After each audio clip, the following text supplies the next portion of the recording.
আরে ভাবি, ভাইরে বাইন্দে পিটাচ্ছেন কেন? কি করছে ভাই? মারবো না চুম্মা দেব? দুই বাচ্চার মার সাথে পরকিয়া করে আজকে হাতে নাতে ধরা খাইছে। ভাবি, এক হাতে তালি বাজে না। দুশ্চরিত্রা লম্পট তো ওই মহিলা যে ভাইরে ফাঁসাইছে। আরে অরুণ ভাই, খারাপ তো এই হারামির বাচ্চা, আপনার বোর কোনো দোষ নাই। এই তোমাকে ডাকি, শোনো না। আমি বয়রা না, শুনতেছি, বলো। তাড়াতাড়ি ডিনার করে নাও, আমার আরো অনেক কাজ আছে। গাউয়া খ্যাত কি গায়ে লেখা থাকে? দুপুরের খাবারকে লাঞ্চ বলে। খুব ভালো করে জানি, কালকে রাতের বাসি খাবার খেয়ে নাও। আচ্ছা ঠিক আছে। এই, তুমি বাপের বাড়ি দিয়ে কবে আসবা? আরে বাবা, 2 দিন হইলো বাবার বাড়ি আসছি, এখনই জিজ্ঞেস করতেছো কবে আসবা? কি হইছে বলো তো? প্রিয়া সরকারের বিয়েতে গেছিলাম, কার্ডে লেখা ছিল সবাই লালটাই পরে আসবেন, গিয়ে দেখি সবাই শার্ট প্যান্টও পরে আইছে। আসেন ম্যাডাম, তাজা তাজা ফল আছে, নিয়ে যান। আম নিবো, কোন আম ভালো মিষ্টি হবে সেটা দেন। তাইলে ল্যাংড়া আম নিয়ে যান, ভালো মিষ্টি হবে, 120 টাকা কেজি। একটু কমায় নেন, ল্যাংড়া আমের চিকিৎসা তো করতে হবে তাই না? একটা বলদা সুদা জামাইয়ের সাথে বিয়ে দিয়েছে, মান ইজ্জত সব ধুলোর সাথে মিশে গেল। আরে ভাবি, কি হয়েছে? ভাইরে বকাজকি করতেছেন কেন? কি করছে ভাই? অরুণ ভাই আর বলেন না, আপনার ভাইরে নিয়ে বিয়েতে গেছিলাম, আপনার ভাইরে দায়িত্ব দিয়েছে বাইরের লোক জানি খাবার খাইতে না পারে। এটা তো খুব ভালো দায়িত্ব পাইছে, কোনো ঝামেলা করছে নাকি? দামরা হালার পোহালায় জামাইরে জিজ্ঞেস করে আপনি কোন পক্ষ থেকে আইছেন। এই জানলা থেকে ওই 3টা ছেলেকে সরাও তো, ভারী ডিস্টার্ব করে। বলো কি? তুমি এক কাজ করো, মুখ ধুয়ে ওদের দেখায় দাও। দেখাইছি, এখন অজ্ঞান হয়ে পড়ে আছে।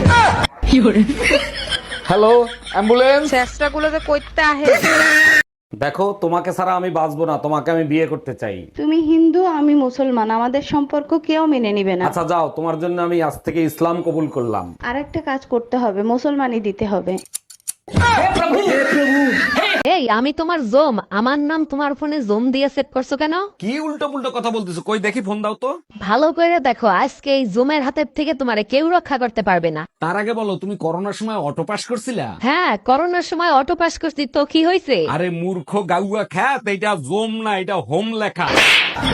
শোনো, বাসা আসার সময় হলদি নিয়ে এসো, হলদি শেষ হয়ে গেছে। 1 সপ্তাহ আগে 1 কেজি হলদি আনছি, হলদি শেষ হলো কি করে? হলদি শেষ হবে না তো কি হবে? ডাক্তার বলছে প্রতিদিন 4 চামচ করে হলদি খাইতে। আরে গাউয়া খ্যাত, হলদি না হেলদি খাইতে বলছে। কালকে রাতে আমার স্বপ্নে জিন আইছিল। বলো কি, তাই নাকি? তা কি চাইলা? আমি চাইলাম আমার বোর জ্ঞান বুদ্ধি 10 গুণ বাড়ায় দেন। তুমি স্বপ্নেও আমার কথা চিন্তা করো? জিন হাসতে হাসতে বলে, 0-র সাথে 10 কেন, 1000 গুণ করলে 0ই হবে। অরুণ সাহেব, আপনার বোর পলিপাস হয়েছে, নাক অপারেশন করতে হবে। আচ্ছা ডাক্তার, অপারেশন করতে কত টাকা লাগতে পারে? এক পাশে পলিপাস হয়েছে তো, ওর জন্য আপনার 5000 টাকা দিতে হবে। ডাক্তার, আপনি এক কাজ করেন, 10,000 নেন, সাথে জিব্বাটাও অপারেশন করে দেন। এই আজকে পেপারে তাজা খবর দেখছো কি লিখছে? না, এখনো সুযোগ পাই নাই। কি লেখছে পেপারে? রিকশাওয়ালার ছেলে ম্যাজিস্ট্রেট হয়ে গেছে। আরে গাউয়া খ্যাত, পেপার তো সোজা করে পড়। ম্যাজিস্ট্রেটের ছেলে রিকশাওয়ালা হয়ে গেছে। আচ্ছা টুম্পা, একটা জিনিস আমি লক্ষ্য করছি, আমি যখন হাসি তখন তুমি মনে মনে কি জানি চিন্তা করো। আচ্ছা তুমি কি চিন্তা করো বলো তো? দেখো, কিছু কিছু প্রশ্নের উত্তর না জানাই ভালো, তুমি সহ্য করতে পারবা না। আরে কি বলো, 25 বছর ধরে তোমার সহ্য করতেছি, আর একটা প্রশ্নের উত্তর সহ্য করতে পারবো না? তুমি বলো। তুমি যখন হাসো মনে মনে এটাই চিন্তা করি, আমার ভিতর কি এমন কমতি রয়ে গেল যে তুমি এখন পর্যন্ত হাসো। হ্যালো, এই জানো, রোকন ভাই ভাবিরে পিটাই হসপিটালে ভর্তি করছে। কোন রকম? মামুন রকম? আরে হ্যাঁ। 1 মিনিট ফোনটা রাখো, তোমার সাথে পরে কথা বলছি। মামুন ভাই, আগে বলেন, বউ পিটানোর এরকম সাহস কই পেলেন? সাহসের কথা পরে শুনেন, আপনি ফোন কাটেননি, ভাবি সব শুনছে। হ্যালো, আজ তুই শুধু বাসায় আয়। যখনই বাসায় আসি তখনই দেখি তুমি রান্না করে। কেন, স্বামীর সাথে 2-4টা রোমান্টিক কথা বলা যায় না? বিয়ে হয়েছে 5 বছর, 4 বছর তো তোমার সাথে রোমান্টিক কথাই বলছি তাই না? আমি চাই এভাবেই তুমি সারা জীবন আমার সাথে রোমান্টিক কথা বলো। অনেক রোমান্টিক কথা বলছি, আর দরকার নেই। 3টা খাটে ঘুমাচ্ছে, একটা পেটে ঘুমাচ্ছে। হ্যালো, 1 মাস হয়ে গেছে বাপের বাড়ি রেখে গেছো, এর ভিতর একটা ফোন দেওয়া জরুরি মনে করলা না? আমার কি পাগলে কামড়াইছে? মৌমাছির চাকে ইটা মারবো? বাজে কথা বলবা না, আমি যদি এর ভিতর মরে যাইতাম তাইলে কি হইতো? কেন, আমি কি তোমাদের গোরস্থানের চাবি নিয়ে আইছি? ও আমার রসের বাবি, এই ফোনটা তোলো তো। আমি রিসিভ করছি, কথা বলো। হ্যালো, হ্যালো জান, কি করো? কে? আমি টুম্পা, সোনা পাখি। কোন টুম্পা? বুঝতে পারছি, দরজাল বউটা তোমার পাশেই আছে। এই আমাদের বিয়ে পড়াইছে, কাজী সাহেবকে কত টাকা দিছো? কাজী সাহেব বলল চেহারা বিবেচনা করে যা মনে চায় তাই দেন। আমি শুনতে চাইছি কাজী সাহেবকে কত টাকা দিছো? 100 টাকা দিছি। আমার চেহারা এত খারাপ যে 100 টাকা দিছিস? আর কাজী সাহেব 80 টাকা ফেরত দিছে। কি? তাই পাশের বাসার ভাবিরে দেখছো কি বিশ্রী ভাবে শাড়ি পরে? কোন ভাবি যারে সবাই এখন আন্টি বলে ডাকে? আরে হ্যাঁ, পেট বের করে শাড়ি পরছে, পেটের বিশ্রী কালো দাগ দেখা যায়। আরে বোকা, ওটা কালো দাগ না, ওটা হলো পেটের নিচে ট্যাটু আঁকানো। আজকে তোরে খাইছি, ওইটা তো তুই দেখলে কি করে? এই আমাদের বিয়ে পড়াইছে কাজী সাহেবকে কত টাকা দিছো? কাজী সাহেব বলল চেহারা বিবেচনা করে যা মনে চায় তাই দেন। আমি শুনতে চাইছি কাজী সাহেবকে কত টাকা দিছো? 100 টাকা দিছি। আমার চেহারা এত খারাপ যে 100 টাকা দিছিস? আর কাজী সাহেব 80 টাকা ফেরত দিছে। কি? ভাই বাহারের বউকে কেমন দেখলা? দেখতে শুনতে সুন্দর তো?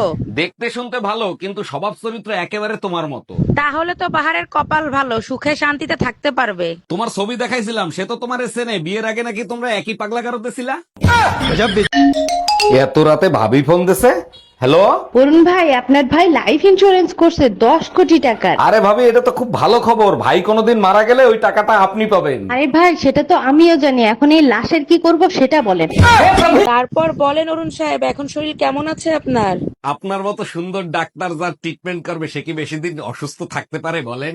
এভাবে বলবেন না, কিছু রোগী আছে যাদের সাথে মন খুলে কথা বলতে হয়, তাদের ভিতর আপনি একজন। বলেন কি, তাই নাকি? আচ্ছা ডাক্তার, আমি এখান থেকে যখন চলে যাব তখন কি আপনি আমাকে দেখতে আসবেন? না অরুণ সাহেব, আমি কবরস্থান অনেক ভয় পাই। আরে ভাবি, ওইখানে উঠছেন কেন? ওইখান থেকে পড়ে গেলে তো মরে যাবেন। অরুণ ভাই, মরার জন্যই তো আসছি। আমি আপনার ভাইয়ের যন্ত্রণা আর সহ্য করতে পারছি না। মরেন, সমস্যা নাই। তার আগে বলেন, ভাইয়ের নাম্বার কি আগেরটাই আছে না নাম্বার পাল্টাইছে? অরুণ ভাই, ভাইরে ফোন দিয়ে লাভ নাই, আমি আমার সিদ্ধান্ত পাল্টাবো না। আরে ভাবি, তার জন্য না, আমি শুধু ফোন দিয়ে জিজ্ঞেস করবো কি যন্ত্রণা দিছে। আমিও ট্রাই করবো, আপনি লাভ দেন। এই তুমি আমার ভাই বাহারে দেখলে আবার বলে গালি দাও কেন? ও তোমার কি ক্ষতি করছে? কোনো ক্ষতি করে নাই, ওরে দেখলেই আমার ভিতর থেকে গালি বের হয়ে আসে। আমার কসম লাগে, তুমি আর জীবনে কোনোদিন বাহারে গালি দিবা না। আচ্ছা ঠিক আছে, তোমার কসম, আজকের পর থেকে বাহারে গালি দেবো না।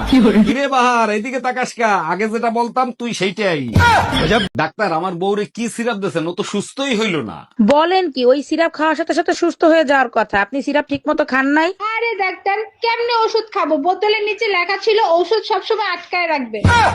আরে গাধা, তোর মাথায় কি বুদ্ধি নাই? বোতলের পাশ দিয়ে ফুটো করে নিতিস। কেমনে ফুটো করবো? কাচের বোতল তো, ফুটো করলে তো ভেঙে যাইতো। আচ্ছা, তুমি যদি আলাদিনের চেরাক পাও তাহলে কি করবা? ঘষা দিয়ে জিন বের করতাম, তারপরে সবাইরে ভয় দেখাইতাম। সেটা চাইলে তুমি এখনো করতে পারো। বলো কি, তাই নাকি? কিভাবে? মুখের মেকআপে ঘষা দাও, ওখান থেকে জিনই বেরোবে। মাইন না খেলে তোমার পেটের ভাত হজম হয় না, তাই না? এত ভালোবাসা বোর জন্য বোর কবরে প্রতিদিন বাতাস করেন? বউ বলছিল কবর শুকনোর আগ পর্যন্ত বিয়ে না করতে। ও আচ্ছা, এর জন্য এত ভালোবাসা দেখাচ্ছেন? প্রতিদিন কবর শুকনোর জন্য বাতাস করি, কোন শালা রাতে জানি পানি ঢেলে দেয়। আমার জন্য একটা মেয়ে দেখেন তো, প্রেম করব। কিরকম মেয়ে লাগবে বলেন, খুঁজে দেব। এমন একটা মেয়ে দেখবেন যার মন ভেঙে গেছে, বেঁচে থাকার কোনো ইচ্ছাই নাই। সত্যি আপনি অনেক বড় মনের মানুষ। এরকম মেয়ে কেন খুঁজতেছেন? যার বেঁচে থাকার ইচ্ছা নাই, তার কিডনি বেঁচে আইফোন কিনবো। ও ভাবি, লিচু খাবেন? আমাদের গাছের লিচু অনেক মিষ্টি হয়। অরুণ ভাই, খাইতে তো ইচ্ছা করে, কিন্তু তার আগে বলেন আপনাদের কাছে কালা লিচুও হয় নাকি? এইসব কি বলেন? লিচু আবার কালা হয় নাকি? তা কালা লিচু কোথায় দেখলেন আপনি? আপনার কাছেই দেখছি, কালকে যখন আপনি লিচু পাড়তে উঠছেন তখন দেখি 2টা কালা লিচু ঝুলতেছে।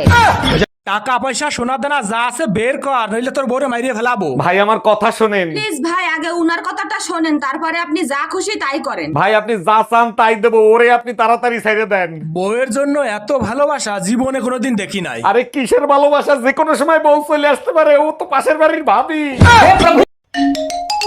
হ্যালো, আমি কিডন্যাপার বলতেছি। তোর বউকে যদি জীবিত দেখতে চাস তাহলে 2 লাখ টাকা নিয়ে আয়। আমার বউ কিডন্যাপ করছিস তুই? আমার বউ তোর কাছে, আমি টাকা দেবো কেন? টাকা তো দিবি তুই। এই নে তোর বউর সাথে কথা বল। বেবি, আলমারির পেছনে 2 লাখ টাকা আছে, ওখান থেকে টাকা নিয়ে আমাকে ছাড়াইয়া নাও। আমি ঠিকানা দিচ্ছি, ওইখানে টাকা নিয়ে আয়। তুই কি গাঁজা খাইছিস নাকি? বাংলা বুঝিস না? টাকা দিবি তুই, তা নাহলে বউ রেখে দে। বুঝতে পারছি, এই শালা টাকা দিবে না। ভাবি আপনি জানতো? এই তুই ধুমকি কারে দিচ্ছিস? আমি কি বউরে ভয় পাই নাকি?